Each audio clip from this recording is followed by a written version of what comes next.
ഇയാളുടെ ഉള്ളിലിരിപ്പ് എന്താണെന്ന്, ഇയാളുടെ ഉള്ളിലുള്ള ജ്ഞാനം എന്താണെന്ന് മനസ്സിലാവോ ഇല്ലയോ? അതിനാണ് ഈ പെണ്ണ് കാണാനൊക്കെ പോണത്. കാണാൻ വേണ്ടിയല്ല, അവരോടൊന്ന് സംസാരിക്കുമ്പോൾ കാര്യം മനസ്സിലാവും. പെണ്ണിൻ്റെ കാര്യം മനസ്സിലാകാനല്ല വാസ്തവത്തിൽ, ഈ ചെറുക്കൻ്റെ കാര്യം മനസ്സിലാകാനാണ്. ഇപ്പം അതൊന്നും നോക്കില്ല. അവനെത്ര സ്വത്തുണ്ട്, അവനെത്ര സമ്പത്തുണ്ട്, അവനെന്ത് ക്വാളിഫിക്കേഷൻ ഉണ്ട്, ഇത് മനസ്സിലാക്കിയാൽ കല്യാണം നടത്താൻ. അവൻ്റെ ഉള്ളിൽ ദൈവിക ജ്ഞാനം എത്ര ഉണ്ടെന്ന് ആരെങ്കിലും ചിന്തിക്കുന്നുണ്ടോ എന്ന് പറഞ്ഞു.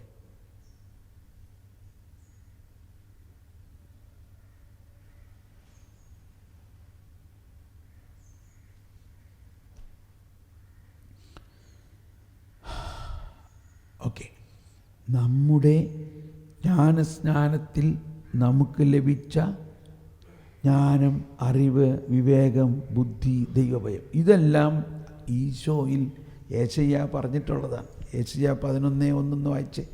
11:1, 2, 3 നമുക്കറിയാം, എങ്കിലും ഒന്ന് വായിച്ചോ. അതിൽ പറഞ്ഞിരിക്കുന്നത് മുഴുവനും പുതിയ നിയമത്തെക്കുറിച്ചാണ്. പഴയ നിയമത്തിൽ വരാനിരിക്കുന്ന ഈ മണവാളൻ്റെ കാര്യമാണ് പറഞ്ഞിരിക്കുന്നത്. അവൻ വരും. അവൻ എങ്ങനെയായിരിക്കും? കർത്താവിന്റെ ആത്മാവ്, കർത്താവിന്റെ ആത്മാവ്, എല്ലാവരും ഉച്ചത്തിൽ പറഞ്ഞ കർത്താവിന്റെ ആത്മാവ് അവന്റെ മേൽ ആവസിക്കും, അവന്റെ മേൽ ആവസിക്കും. ജ്ഞാനത്തിന്റെയും വിവേകത്തിന്റെയും കരമുയർത്തി ജയ് വിളിച്ചുകൊണ്ട് ജ്ഞാനത്തിന്റെയും വിവേകത്തിന്റെയും ആത്മാവ്, ഉപദേശത്തിന്റെയും ശക്തിയുടെയും ആത്മാവ്, അറിവിന്റെയും ദൈവഭക്തിയുടെയും ആത്മാവ്. ആ ആത്മാവിനെ, ആ രക്ഷകൻ, ആ യേശുവിൽ ഉണ്ടായിരുന്ന ആത്മാവിനെയാണ് നമ്മളിൽ തന്നിരിക്കുന്നത്. നമ്മിൽ മുഴുവനും തന്നിരിക്കുന്നു. ആ ഈശോ തന്നെയാണ് ഇവിടെ ഉള്ളത്. ആ ഈശോ ഇപ്പോഴും തന്നുകൊണ്ടിരിക്കുന്നു.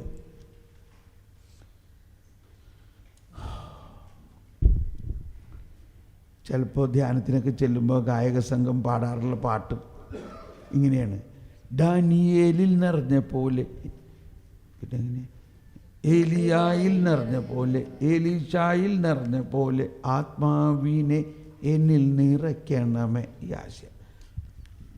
അപ്പോൾ ഞാനതിനോട് ചേർന്ന് പാടാറില്ല. അപ്പോൾ അവർ ചോദിക്കുക, എന്താ ബ്രദർ? അല്ല, ഞാൻ മനസ്സിലാക്കി തരാം, നീ പാട്ട് കഴിയട്ടെ. പാട്ട് കഴിഞ്ഞപ്പോൾ ഞാൻ ചോദിച്ചു, ഇത്രയും മതിയോ നിനക്ക്? അയ്യോ, ഇത് തന്നെ കിട്ടുകയാണെങ്കിൽ വലിയ കാര്യമില്ലേ? മോശയിലും ഏലിയായിലും ദാനിയേലിലൊക്കെ നിറഞ്ഞ ആത്മാവിനെ കിട്ടിയാൽ പോരെ നമുക്ക്? എന്ന് നിനക്കറിയോ സത്യം എന്താ?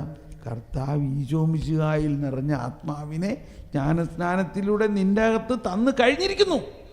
Price the Lord.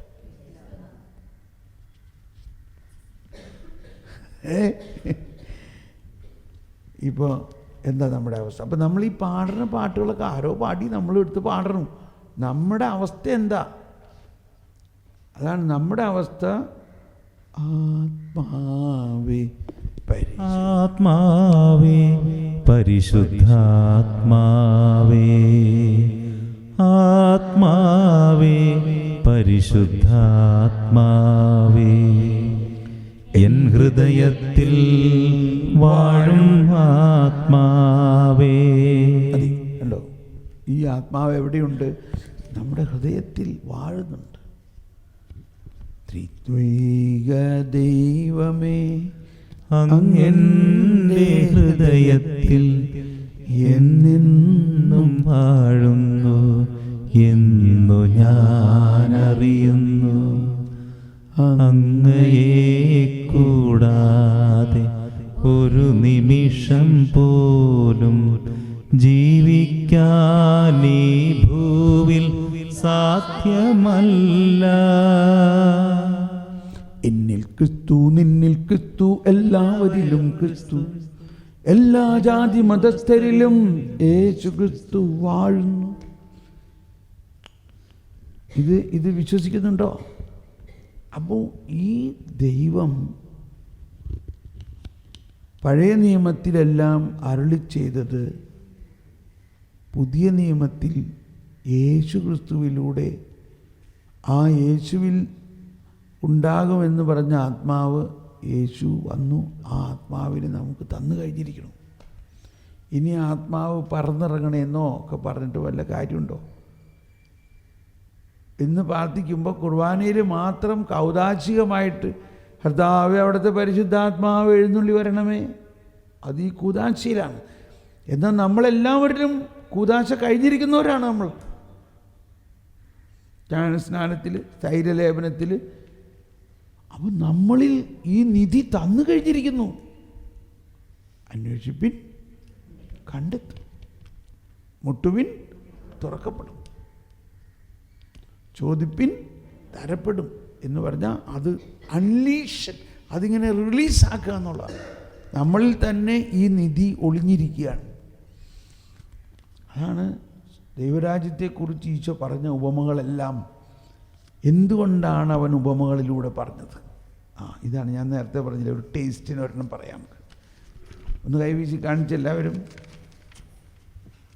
ഞാൻ നേരത്തെ പറഞ്ഞു, ചട്ടിയും കല്ലവും വിട്ട് 6 ദിവസം കുറച്ച് വിശ്രമിക്കാനും കൂടിയാണ് നമ്മൾ വന്നേക്കണത്, ഇല്ലേ? അല്ലെങ്കിൽ സാധാരണ ദിവസം ഈ സമയത്ത് നമ്മൾ എന്തോ ഒരു തിരക്ക് പിടിച്ച ജോലിയുടെ സമയമാണ്. ദോശ ഉണ്ടാക്കണം, ചട്നി ഉണ്ടാക്കണം, നീ മോളെ നീ ദോശ ഉണ്ടാക്കി, ഞാൻ ചട്നി ഉണ്ടാക്കാം, അപ്പോഴേക്കും അവിടെ പാത്രം കഴുകണം, എന്തോ ഒരു ബഹളമാണ് വീട്ടിൽ. ഇതെല്ലാം വിട്ടുകൂടി ഇരിക്കുമ്പോൾ ഉറക്കം വരാതിരിക്കുമോ? അതുകൊണ്ട് നല്ല കാര്യമാണ്, ഉറങ്ങണം നിങ്ങൾ. ജീവിതത്തിലിടയ്ക്ക് ഇങ്ങനെ ഹോളിഡേ അല്ലേ? എന്താണിത്? ഹോളിഡേ. ഇതാണ് യഥാർത്ഥമായ ഹോളിഡേ. ഒരിക്കലും മറക്കില്ല ഈ 6 ദിവസം. പ്രത്യേകിച്ച് ഈ ജ്ഞാനത്തെക്കുറിച്ച് കേൾക്കുമ്പോൾ ശ്രദ്ധിച്ചോ. മർക്കോസിൻ്റെ സുവിശേഷം, എല്ലാവരും ബൈബിള് തുറന്നെടുക്കുക. ബൈബിളില്ലാത്തവർ അവിടെ ബാക്കിലിരിക്കുന്നുണ്ട്, ബൈബിള് ഒന്ന് എടുത്തുകൊണ്ട് വായോ. നിങ്ങൾ ഓരോരുത്തരുടെ കയ്യിലും ബൈബിളുണ്ടാകണം. ഈ വചനം ഒന്നെടുത്ത് വായിച്ചേ. മർക്കോസ് 4-ാം അധ്യായത്തിൽ 10 മുതൽ 12 വരെയുള്ള വചനം. അവൻ തനിച്ചായപ്പോൾ 12 പേരും കൂടെയുണ്ടായിരുന്ന മറ്റുള്ളവരും ഉപമകളെക്കുറിച്ച് അവനോട് ചോദിച്ചു. അവൻ പറഞ്ഞു, ദൈവരാജ്യത്തിൻ്റെ രഹസ്യം നിങ്ങൾക്കാണ് നൽകപ്പെട്ടിരിക്കുന്നത്. പുറത്തുള്ളവർക്കാകട്ടെ എല്ലാം ഉപമകളിലൂടെ മാത്രം. അവർ കണ്ടിട്ടും കാണാതിരിക്കുന്നതിനും കേട്ടിട്ടും ഗ്രഹിക്കാതിരിക്കുന്നതിനും, അങ്ങനെ അവർ മനസ്സ് തിരിഞ്ഞ് മോചനം പ്രാപിക്കാതിരിക്കുന്നതിനും വേണ്ടിയാണ് അത്. ഒന്നെല്ലാവരും ഒന്ന് ഏറ്റുപറഞ്ഞ് വായിച്ചത്. ഇതൊന്നും കൂടി ഏറ്റുപറഞ്ഞ് എല്ലാവരും നോക്കി ഏറ്റുപറഞ്ഞ് വായിച്ചേ. അവൻ തനിച്ചായപ്പോൾ 12 പേരും കൂടെയുണ്ടായിരുന്ന മറ്റുള്ളവരും ഉപമകളെക്കുറിച്ച് അവനോട് ചോദിച്ചു. അവൻ പറഞ്ഞു, ദൈവരാജ്യത്തിന്റെ രഹസ്യം നിങ്ങൾക്കാണ് നൽകപ്പെട്ടിരിക്കുന്നത്. പുറത്തുള്ളവർക്കാകട്ടെ എല്ലാം ഉപമകളിലൂടെ മാത്രം. അവർ കണ്ടിട്ടും കാണാതിരിക്കുന്നതിനും കേട്ടിട്ടും ഗ്രഹിക്കാതിരിക്കുന്നതിനും അങ്ങനെ അവർ മനസ്സു തിരിഞ്ഞ് മോചനം പ്രാപിക്കാതിരിക്കുന്നതിനും വേണ്ടിയാണ് അത്. ഇതിൻ്റെ അർത്ഥം മനസ്സിലാവുന്നുണ്ടോ? പെട്ടെന്ന് തോന്നണത് എന്തോ പ്രിൻറ്റിങ് മിസ്റ്റേക്ക് ഉണ്ടെന്നാണ് തോന്നണേ, ഇല്ലേ? എന്തോ പ്രിൻറ്റിങ് മിസ്റ്റേക്ക് ഉണ്ട്. ഇതെന്ത് ഇങ്ങനെ എഴുതിയേക്കണത്? നമ്മളെ പഠിപ്പിച്ചേക്കണം, നമുക്കറിയാവുന്ന കർത്താവ് വിശ്വമിശ വന്നത് എല്ലാവരെയും രക്ഷിക്കാനും മാനസാന്തരപ്പെടുത്തി അവരെല്ലാവരെയും. പക്ഷെ ഇവിടെ എഴുതിയിരിക്കുകയാണ്, അവർ കണ്ടിട്ടും കാണാതിരിക്കുന്നത്, അവർ കേട്ടിട്ടും ഗ്രഹിക്കാതിരിക്കുന്നത്,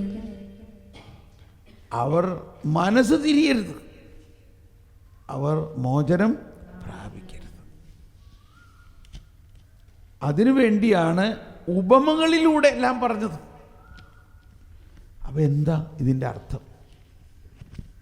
അപ്പം ഇത് മനസ്സിലാക്കുന്നതിനാണ് എന്ത് വേണം? ജ്ഞാനം വേണം. ഇപ്പോൾ ഇതിൻ്റെ അർത്ഥം ഞാൻ പറയാൻ പോണില്ല. നിങ്ങൾ 2 ദിവസം വെച്ചൊന്ന് പ്രാർത്ഥിക്കുക, കർത്താവ് എന്താ ഇതിൻ്റെ അർത്ഥം എന്ന്. നിങ്ങൾ തന്നെ പരിശുദ്ധാത്മാവേ ഇതിൻ്റെ അർത്ഥം മനസ്സിലാക്കി തരണേ. പരിശുദ്ധാത്മാവ് ഈശോ പറഞ്ഞിട്ടുണ്ട്, പരിശുദ്ധാത്മാവ് വരുമ്പോൾ അവൻ എല്ലാ കാര്യങ്ങളും നിങ്ങളെ പഠിപ്പിക്കും.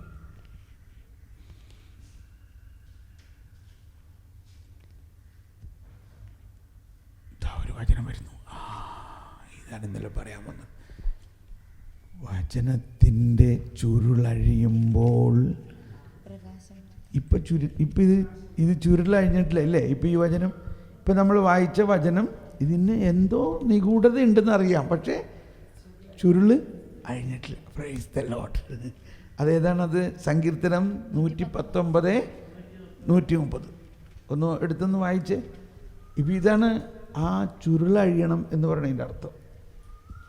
അങ്ങയുടെ വചനങ്ങളുടെ ചുരുളഴിയുമ്പോൾ പ്രകാശം പരക്കുന്നു, എളിയവർക്ക് അത് അറിവ് പകരുന്നു. കണ്ടോ അവിടെ വീണ്ടും ജ്ഞാനം വന്നല്ലോ ഇല്ലേ? അതെന്ത് പകരുന്നു?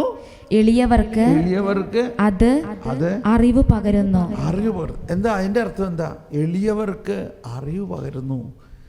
എളിയവരല്ലാത്ത അവസ്ഥ ഒന്ന് ചിന്തിച്ച് നോക്ക്, അപ്പോഴേ അത് മനസ്സിലാവുള്ളൂ. എളിയവരല്ലാത്ത അവസ്ഥ എന്ന് പറഞ്ഞാൽ എനിക്കെല്ലാം അറിയാട്ടോ, എന്നെ നീ അധികം പഠിപ്പിക്കൊന്നും വേണ്ട, ഞാൻ 10-25 ധ്യാനം കൂടിയിട്ടുള്ളതാണ്. ഇങ്ങനെയായിരിക്കുകയാണെങ്കിലോ അറിവ് അവിടെ നിൽക്കും, നമുക്ക് പകരാൻ പറ്റില്ല. മറിച്ച് എളിയവർ എന്ന് പറഞ്ഞാൽ, കർത്താവേ എനിക്കൊന്നും അറിയില്ല കർത്താവേ, എൻ്റെ അറിവ് ഒരു എള്ളോളമേ ഉള്ളൂ, എന്നാൽ എനിക്കിനി അറിയാനുള്ളതോ കടലോളമുണ്ട്.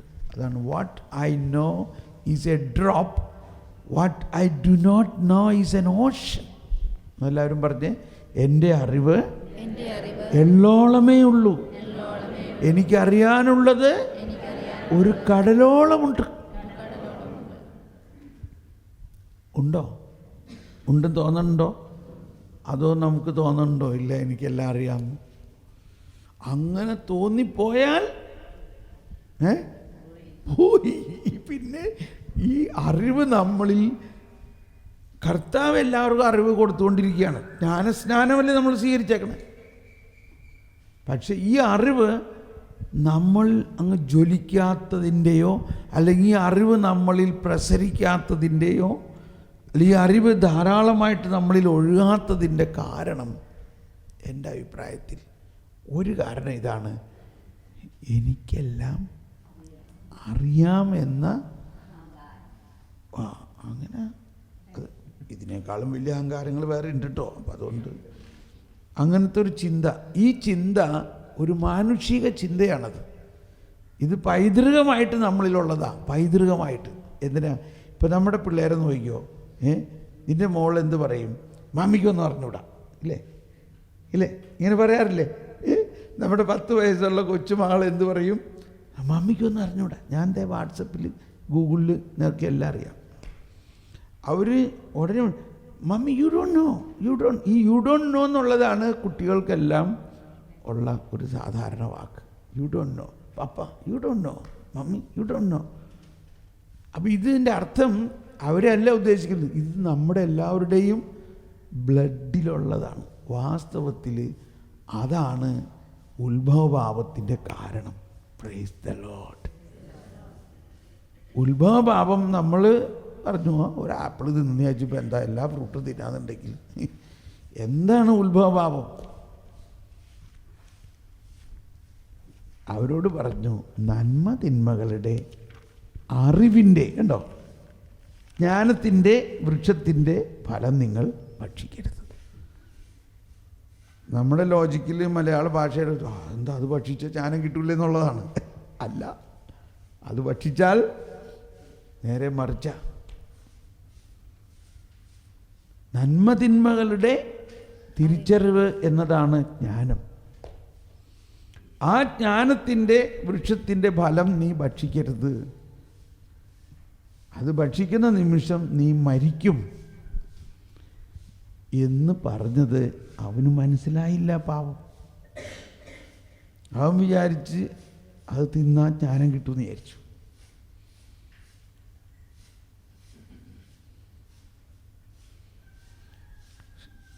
വേറൊരു കാര്യം ഞാൻ പറയാൻ പോകാൻ കേട്ടോ, മനസ്സിലായില്ലെന്ന് ഞാൻ വിഷമിക്കണ്ട. ഉത്ഭവഭാവം ഇല്ലാതിരുന്ന അവസ്ഥ, അപ്പോൾ അവർക്ക് ഉത്ഭവഭാവം ഉണ്ടായിരുന്നോ? അപ്പോൾ ഉത്ഭവഭാവം ഉണ്ടായിരുന്നോ?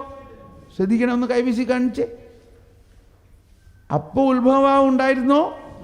ആ അവസ്ഥയിലാണ് അവർ പാപം ചെയ്തത്. Price the Lord.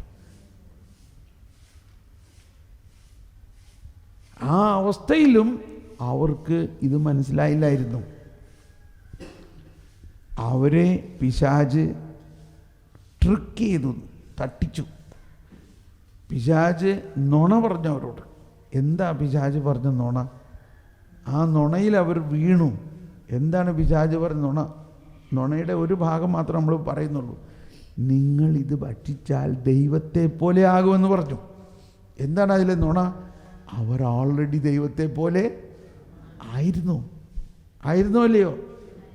അതവർക്ക് അറിയില്ലായിരുന്നു. അതാണ് അജ്ഞത. അപ്പോൾ ഞാൻ ഇങ്ങനെ ഒരു ഭാഷ പറയാണ്, ഒറിജിനൽ സിൻ എന്ന പോലെ തന്നെ ഒറിജിനൽ ഇഗ്നറൻസ്. ഒരു ആദ്യ പാപത്തിൻ്റെ പ്രധാന കാരണം ഒരു ആദ്യ അറിവില്ലായ്മയാണ്, അജ്ഞത. അത് ദൈവത്തിന് അറിയായിരുന്നു. മനുഷ്യനെ മണ്ണിൽ നിന്ന് ഉണ്ടാക്കിയത് കൊണ്ട് അവനിൽ ആ മണ്ണിൻ്റെ സ്വഭാവം ഉണ്ടാകും. അത് മാറ്റാൻ വലിയൊരു പരിപാടിയുണ്ട്. അതാണ് രക്ഷാകര പദ്ധതി മുഴുവനും. അത് അവസാനം മാറുന്നത് എങ്ങനെയാ? മണ്ണിൽ നിന്ന് അല്ലാത്ത ഒരുവൻ വരും. മണ്ണിൽ നിന്ന് അല്ലാത്ത, വിണ്ണിൽ നിന്ന് സമാഗതമാകുന്ന ഒരുവൻ. അതാണ് അത്യുന്നതനായ ദൈവത്തെ ഞാൻ വിളിച്ചപേക്ഷിക്കുന്നു, എനിക്കു വേണ്ടി എല്ലാം ചെയ്തു തരുന്ന ദൈവത്തെ തന്നെ. അവിടുന്ന് സ്വർഗത്തിൽ നിന്ന് സഹായമയച്ചെന്നെ രക്ഷിക്കും. മതി. ഇവനെ രക്ഷിക്കുന്നതിന് ഈ ഭൂമിയിൽ നിന്ന് ഒന്നുകൊണ്ടും സാധിക്കില്ല. പിന്നെ എവിടെ നിന്ന് വരണം? സ്വർഗത്തിൽ നിന്ന്, മണ്ണിൽ നിന്നല്ലാത്ത വിണ്ണിൽ നിന്നുള്ള ഒരാൾ വരുന്നു. ഇയാളുടെ ഇപ്പോഴത്തെ ഈ ആദം നേച്ചറിനെ കംപ്ലീറ്റ് മാറ്റി ക്രിസ്തു നേച്ചറായിട്ട് മാറും. അവൻ്റെ മനുഷ്യ പ്രകൃതിയെ ദൈവപ്രകൃതിയാക്കി മാറ്റുമ്പോൾ മാത്രമേ അവന് ഇത് മനസ്സിലാവുള്ളൂ. ഏത് മനസ്സിലാവുള്ളൂ? എന്തിനാണ് അത് ഭക്ഷിക്കണ്ട എന്ന് പറഞ്ഞത്.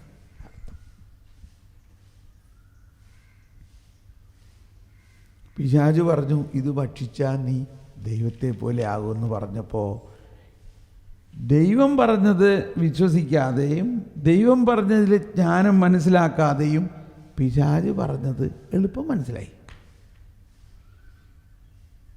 അപ്പോൾ അവിടുത്തെ ഒരു പ്രധാന വിഷയം, ഞാൻ ഈ വാക്ക് ഉപയോഗിക്കുന്നതുകൊണ്ട്, അജ്ഞതയാണ്. ഇല്ലേ? ഇത് ഇങ്ങനെ പഠിച്ചാലേ നമുക്ക് ഈ ജ്ഞാനത്തിനോടുള്ള ആ ദാഹം ഉണ്ടാവുള്ളൂ.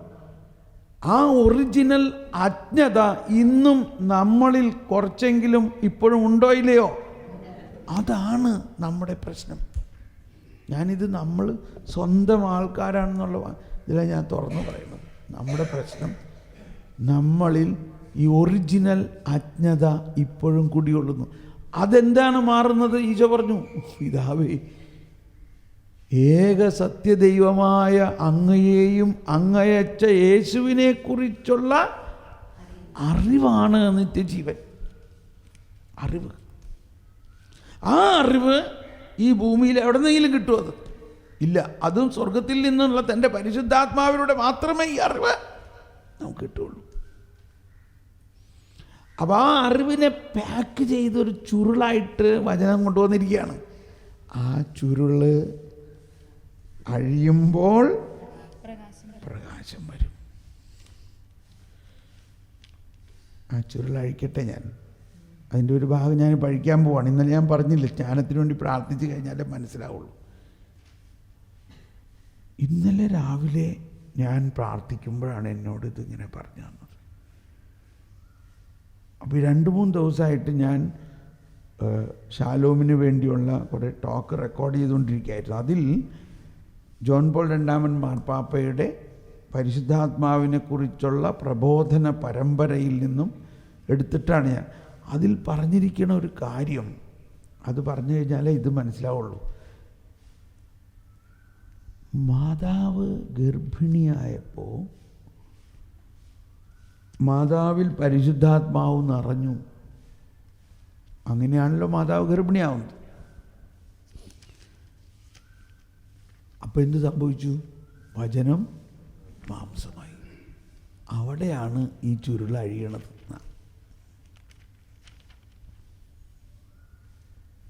വചനം മറിയത്തിൻ്റെ ഗർഭത്തിൽ മാംസമായി. അതായത് വചനം മാംസമായി എന്ന് പറഞ്ഞാൽ ദൈവം മനുഷ്യനായി അവതരിച്ചപ്പോഴാണ് ഈ ചുരുൾ അഴിയണത്. അതിൻ്റെ പെട്ടെന്ന് മനസ്സിലാവുന്നൊരു കാര്യം, അങ്ങനെ വചനം മാംസമായി. നമ്മൾ കർത്താവിന് വലാവൈതോടെ വഹിച്ചു, പടപടയെന്ന് ചെല്ലി പോവുകയാണ്. കർത്താവിന് വലാവൈതോർത്താവിൻ്റെ ആധീനമല്ലാട്ടെ. വലിയ പ്രാർത്ഥനയാണത്. പ്രാർത്ഥനയുടെ ഏറ്റവും വലിയ പ്രാർത്ഥനയാണത്. എന്താ പ്രാർത്ഥിച്ചോന്ന് സാവധാനം എല്ലാവരും പ്രാർത്ഥിച്ച്. കർത്താവിൻ്റെ മാലാഖ പരിശുദ്ധ മറിയത്തോട് വചിച്ചു. എന്ത് സംഭവിച്ചു?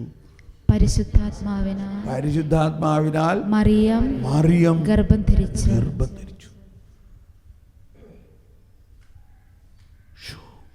എന്തോ ഒരു വലിയ കാര്യം അവിടെ പറയണേ.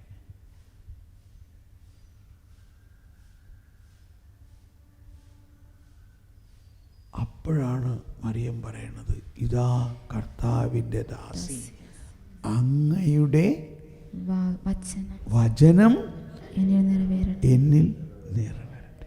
ഇവിടെ ചുരുളഴിഞ്ഞപ്പോൾ ഈ വചനവും പരിശുദ്ധാത്മാവും കൂടി ചേർന്ന് ആരായി മാറി? കർത്താവ് ഈശോമിശിഹായി മാറി. ഈ ചുരുളഴിഞ്ഞു എന്നുള്ളതിൻ്റെ മുഴുവൻ കാര്യം അടുത്ത ഇതിൽ പറയാം.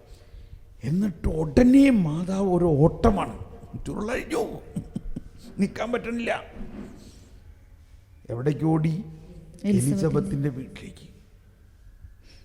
കണ്ടോ, എലിസബത്ത് മറിയത്തിൻ്റെ അഭിവാദനം കേട്ട മാത്രയിൽ എലിസബത്തിൻ്റെ ഭവനത്തിലേക്ക് അവൾ വന്നപ്പോൾ അവിടെ ആരൊക്കെ വന്നു? ആ ഭവനത്തിൽ ആരൊക്കെ വന്നു? മാതാവല്ലേ വന്നേ? പിന്നെന്തുട്ട് ആര് വന്നു എന്ന് ചോദിക്കണേ? അവിടെ ആര് വന്നു? ആരൊക്കെ വന്നു? ഈശോയും വന്നു. പിന്നെ ആര് വന്നു? പരിശുദ്ധാത്മാവ് വന്നു. Price the Lord. ഈ എലിസബത്തിനെ കുറിച്ചും സക്കറിയായെക്കുറിച്ചും മുമ്പ് പറഞ്ഞിട്ടുണ്ട്. അവർ നിയമം കണിശമായി പാലിക്കുന്ന ആൾക്കാരായിരുന്നു എന്നില്ലേ? എന്ന് പറഞ്ഞാൽ അവർ പഴയ നിയമത്തിലെ ഫരിസേയ മനോഭാവത്തിൽ കൃത്യമായി പഴയ നിയമം പാലിക്കുന്നവരാണ്. മോശയുടെ നിയമം അക്ഷരം പ്രതി പാലിക്കുന്ന ഒരാൾ ഒരു പെണ്ണ് കല്യാണം കഴിക്കാതെ ഗർഭിണിയായി എന്നറിഞ്ഞാലത്തെ അവസ്ഥ എന്താ എന്ന് പറഞ്ഞ് അന്നത്തെ അവരുടെ ചട്ടമനുസരിച്ച് കല്ലെറിഞ്ഞ് കൊല്ലുന്നു. എന്നിട്ട് എന്താണ് ഈ എലിസബത്ത് ഇങ്ങനെ പറയണേ?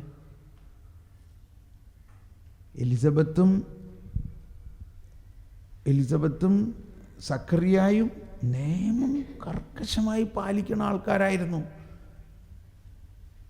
പക്ഷേ ആ അവസ്ഥാവിശേഷത്തിലേക്ക് പുതിയ നിയമം കടന്നു വരികയാണ്. പരിശുദ്ധാത്മാവ് കടന്നു വരികയാണ്. മറിയത്തിൻ്റെ അഭിവാദനം കേട്ട മാത്രയിൽ എലിസബത്തിൽ പരിശുദ്ധാത്മാവ് നിറഞ്ഞു.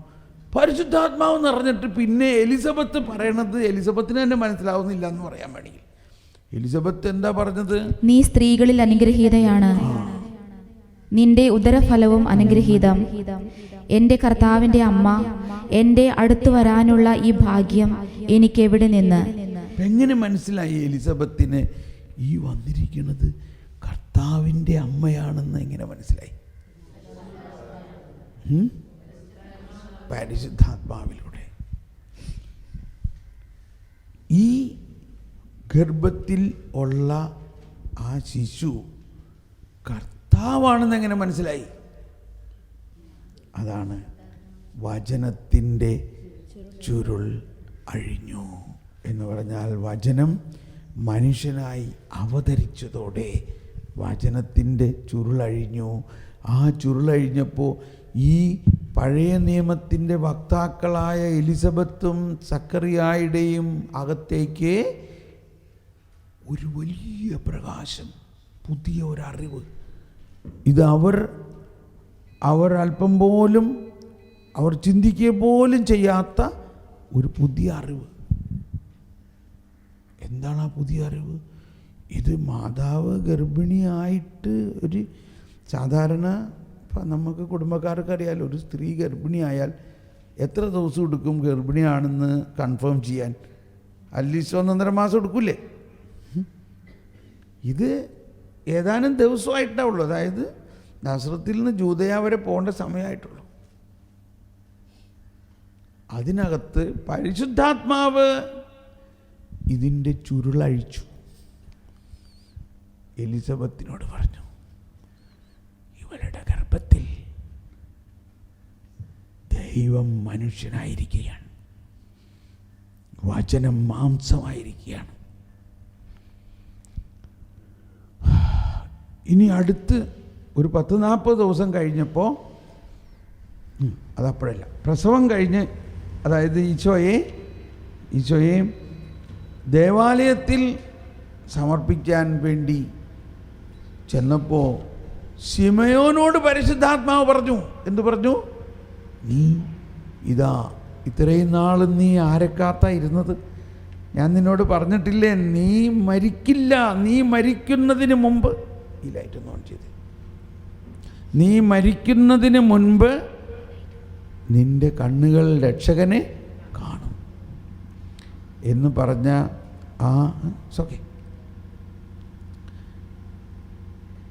ആ ശിമയോനോട് പരിശുദ്ധാത്മാവ് പറയാണ്, നീ വേഗം ദേവാലയത്തിലേക്ക് ചെന്നോ, അവിടെ ആൾ വന്നിട്ടുണ്ട്. ദേവാലയത്തിൽ നിറച്ച ആൾക്കാരാണില്ലേ? ആരാണത്? പക്ഷേ ശിമയോന് പരിശുദ്ധാത്മാവ് കാണിച്ചു കൊടുത്തത് ആ കുഞ്ഞാണത്. ആ കുഞ്ഞിനെ കയ്യിലെടുത്തുകൊണ്ട് ശിമയോൻ പറഞ്ഞു, കർത്താവേ, അവിടുത്തെ വാഗ്ദാനം അനുസരിച്ച് ഇപ്പോൾ ഈ ദാസനെ സമാധാനത്തിൽ വിട്ടയക്കണമേ. എന്തെന്നാൽ സകല ജനതകൾക്കും വേണ്ടി അങ്ങ് ഒരുക്കിയിരിക്കുന്ന രക്ഷ എൻ്റെ കണ്ണുകൾ കണ്ടു കഴിഞ്ഞു. അത് വിജാതിയർക്ക് വെളിപാടിന്റെ പ്രകാശവും അവിടുത്തെ ജനമായ ഇസ്രായേലിന്റെ മഹിമയുമാണ്. എൻ്റെ മേലൊക്കെ കുളിര് കോരുകയാണ് കേൾക്കുമ്പോൾ. ഈ ഭാഗമാണ്. എല്ലാവരും നേറ്റ് പറഞ്ഞ്, കർത്താവേ, അവിടുത്തെ വാഗ്ദാനം അനുസരിച്ച് ഇപ്പോൾ ഈ ദാസനെ സമാധാനത്തിൽ വിട്ടയക്കണമേ.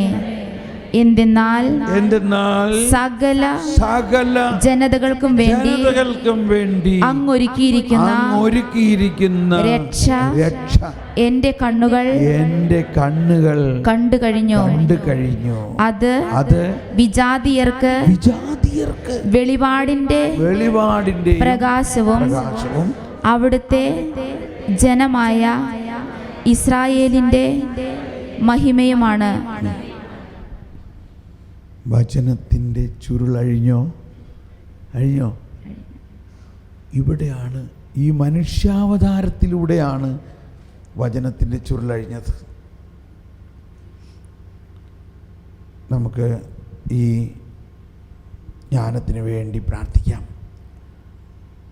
നമ്മളിപ്പോൾ കേട്ട മർക്കോസിൻ്റെ സുവിശേഷ ഭാഗത്തെ അതിൻ്റെ വ്യാഖ്യാനം നിങ്ങൾ തന്നെ പ്രാർത്ഥിക്കും. അവിടെ വലിയ എന്തോ ഒളിഞ്ഞിരിക്കുന്നുണ്ടെന്ന് നമുക്ക് മനസ്സിലാവുന്നുണ്ട്. അതിനാണ് നമുക്ക് ജ്ഞാനം വേണ്ടത്. അപ്പം ഇങ്ങനെ വചനത്തിൻ്റെ ചുരുളഴിയുമ്പോൾ പ്രകാശം പരക്കുന്നതാണ് ജ്ഞാനസ്നാനത്തിലൂടെ കർത്താവ് തന്നിരിക്കുന്നതെങ്കിലും എങ്കിലും നമ്മൾ ധ്യാനിക്കാൻ പോകുന്നത് എന്തിനു വേണ്ടിയാണ്?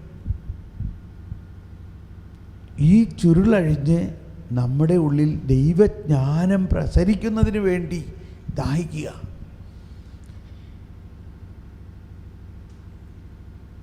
ഒന്ന് ദാഹിച്ച് ജ്ഞാനം നൽകണേ പരിശുദ്ധാത്മാവേ, വിവേകം നൽകണേ, ജ്ഞാനം നൽകണേ. അത് മനുഷ്യർക്ക് അക്ഷയനിധിയാണ്. ദൈവത്തെക്കുറിച്ചുള്ള അറിവിൻ്റെ ആരംഭമാണത്. ഒന്ന് സ്വതന്ത്രമായി സ്തുതിച്ചുകൊണ്ട് കർത്താവേ നന്ദി. ഇപ്പം നമ്മൾ ഈശോയെ ഈ ആരാധന ആശീർവാദത്തോടെ അവസാനിപ്പിക്കുകയാണ്. ഭക്ഷണം കഴിക്കാൻ പോകുന്നതിന് മുമ്പ് നമുക്ക് എല്ലാവർക്കും എഴുന്നേറ്റ് നിന്നുകൊണ്ടൊന്ന് സ്തുതിച്ച് ഈ ജ്ഞാനം നമ്മിലേക്ക് നിറയാൻ വേണ്ടി ഒന്ന് പ്രാർത്ഥിക്കാം. ഈ ചുരുൾ നമ്മളിൽ അഴിഞ്ഞിരിക്കുന്നെന്ന് വിശ്വസിച്ചുകൊണ്ട്, വചനത്തിൻ്റെ ചുരുൾ ഹിസ്റ്റോറിക്കലായിട്ട് അഴിഞ്ഞിരിക്കുന്നു. യേശു വചനമാകുന്ന യേശു മനുഷ്യനായി അവതരിച്ചതോടെ വചനത്തിൻ്റെ ചുരുളഴിഞ്ഞു. ആ വചനവുമായിട്ട് മാതാവ്, ആ വചനവുമായിട്ട് പരിശുദ്ധാത്മാവ്, ആ വചനമെല്ലാം പൂർത്തിയാക്കിക്കൊണ്ട് ഇതാ ഈശോ കുരിശിൽ കിടന്ന് പറഞ്ഞു, എല്ലാം പൂർത്തിയായിരിക്കുന്നു. അങ്ങനെ പൂർത്തിയാക്കപ്പെട്ട ആ ആത്മാവിനെയാണ് പുനരുത്ഥാനത്തിന് ശേഷം നമുക്ക് നൽകിയിരിക്കുന്നതെന്ന് ബോധ്യത്തോടെ നമുക്കൊന്ന് സ്തുതിച്ച് ആ ജ്ഞാനം മുട്ടുന്നു. എന്നിൽ തുറക്കണമേ. Hallelujah, hallelujah, hallelujah. ഓ പരിശുദ്ധാത്മാവേ ജ്ഞാനം നൽകണമേ. ഓ പരിശുദ്ധാത്മാവേ ജ്ഞാനം നൽകണമേ. ആ ജ്ഞാനം ഞങ്ങളിലേക്ക് നൽകണമേ. Hallelujah, hallelujah, hallelujah. ആ ജ്ഞാനം ഞങ്ങളിലേക്ക് നൽകണമേ. പരിശുദ്ധാത്മാവേ ജ്ഞാനം നൽകണമേ. Hallelujah, hallelujah, hallelujah. ശലബല ഹലബല ഹലബല.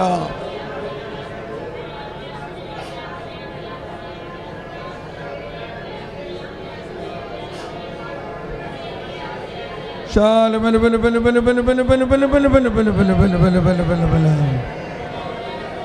നൽകണമേ, ജ്ഞാനം നൽകണമേ, ജ്ഞാനം നൽകണമേ.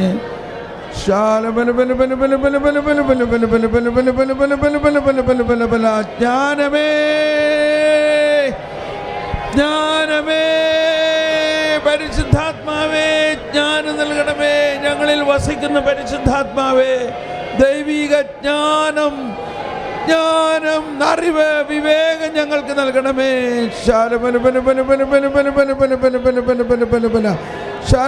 കർത്താവേ അങ്ങയുടെ പ്രകാശം ഞങ്ങളെല്ലാവരിലും പ്രകാശിപ്പിക്കണമേ. ഞങ്ങൾക്ക് ജ്ഞാനം നൽകണമേ. ദൈവിക രഹസ്യങ്ങൾ വെളിപ്പെടുത്തുന്ന ജ്ഞാനം നൽകണമേ. ഞങ്ങളുടെ ഉൾക്കണ്ണുകൾ തുറക്കണമേ. ലബാ ഹലബല ഹലബല.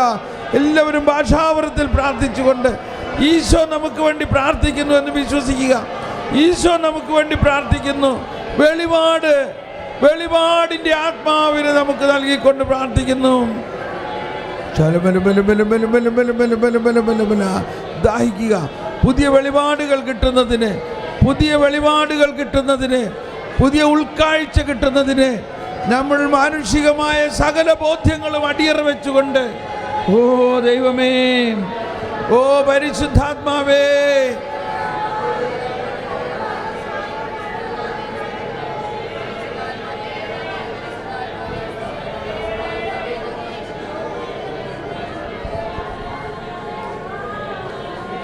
സ്വർഗത്തിൽ നാഗതം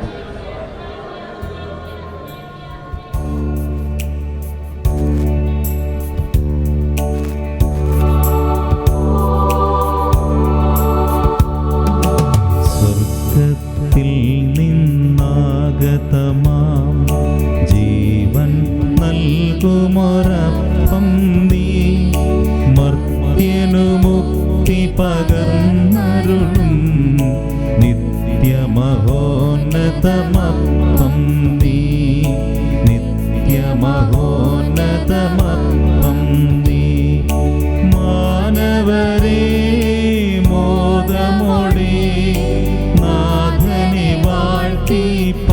പാടിടുവിൻ ദൈവത്തിൻ പരിപാവനമാ സന്നിധി ചേർന്നു വണങ്ങിടുവിൻ സന്നിധി ചേർന്നു വണങ്ങിടുവിൻ സ്വർഗത്തിൽ നിന്നാഗതമാം ജീവൻ നൽകുമൊരപ്പം നീ മർത്യനു മുക്തി പകർന്നരുളും നിത്യമഹോന്നതമപ്പം നീ നിത്യമഹോന്നതമപ്പം നീ.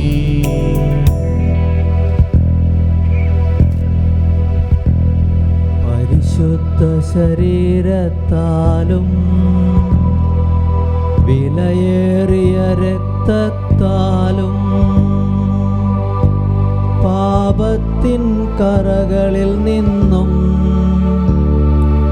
മർത്യനു നീ മോചനമേകി സകലേശാ ദിവ്യ കടാക്ഷം തൂഗണമേ വത്സലസുതരിൽ നിർമ്മലരായി ജീവിച്ചിടുവാൻ ചിന്തണമേ ദിവ്യവരങ്ങൾ.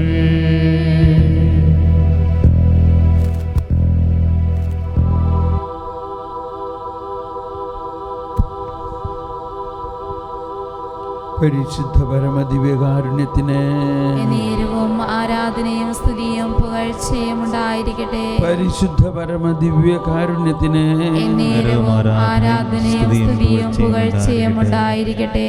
പരിശുദ്ധ പരമദിവ്യകാരുണ്യത്തിന് നേരവും ആരാധനയും സ്തുതിയും പുകഴ്ചയും ഉണ്ടായിരിക്കട്ടെ.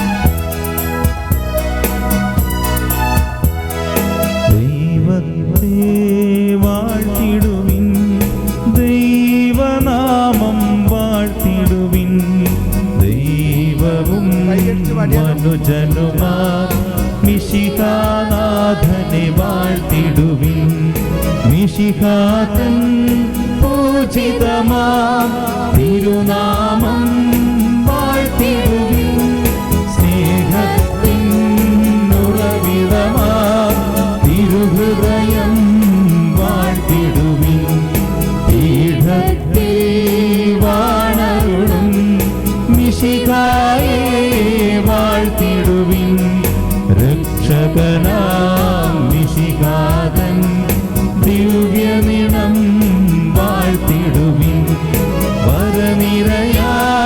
വരനിരയാലൊളിവിതരും ദൈവാത്മാവിനെ വാഴ്ത്തിടുവിൻ ദൈവത്തിൻ മാതാവാ കന്യാമേരിയെ വാഴ്ത്തിടുവിൻ മറിയത്തിൻ നിർമ്മലമാം ഉത്ഭവം വാഴ്ത്തിടുവിൻ സ്വർഗാരോപിത മാതാവിൻ തിരുനാമം വാഴ്ത്തിടുവിൻ നിർമ്മലയാം കന്യകതൻ വല്ലഭനെ വാഴ്ത്തിടുവിൻ സിദ്ധരിലും ദൂതരിലും ദൈവത്തെ വാഴ്ത്തിടുവിൻ. Praise the lord. നമ്മൾ ഉച്ചത്തിലെല്ലാം പാടി, ഇനി ഉച്ചത്തിൽ പാടരുത്, സംസാരിക്കരുത്. ഈ കേട്ട കാര്യങ്ങൾ മാതാവിനെ പോലെ ഹൃദയത്തിൽ സംഗ്രഹിച്ച് അതിൻ്റെ ഉള്ള അറിയാൻ ദാഹിച്ച് ജ്ഞാനത്തിന് വേണ്ടി തന്നെ പ്രാർത്ഥിക്കുക. ഇപ്പം ഇന്ന് വെളുപ്പിന് ഇത്രയും ജ്ഞാനത്തിന് നിങ്ങൾ പ്രാർത്ഥിച്ചുകൊണ്ടാണ് ഇത്രയും കാര്യങ്ങൾ ഇങ്ങനെ വന്നത്. ഇത് സാധാരണ ആദ്യ ദിവസം ഇങ്ങനെ ഒന്നും വരാറില്ല. അപ്പോൾ നിങ്ങൾ ഒറ്റ കാര്യം പ്രാർത്ഥിക്കുക. ഇന്ന് മുഴുവനും ജ്ഞാനത്തെക്കുറിച്ചാണ്. ഈ ജ്ഞാനം നമ്മളിൽ തുറന്നു കഴിയുമ്പോഴാണ് ആ ചുരുളഴിഞ്ഞ് ദൈവത്തെക്കുറിച്ചുള്ള വലിയ രഹസ്യങ്ങൾ നാളെ മുതൽ നമ്മൾ പഠിക്കാൻ പറ്റുള്ളൂ.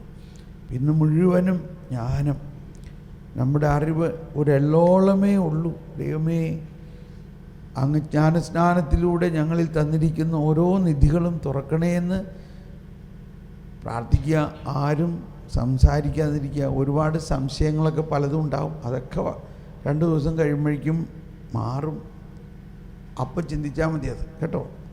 Thank you. നമുക്ക് ബ്രേക്ക്ഫാസ്റ്റിന് പോയിട്ട് നമ്മൾ 8:45 എല്ലാവരും തിരിച്ചു വരിക. 8:45.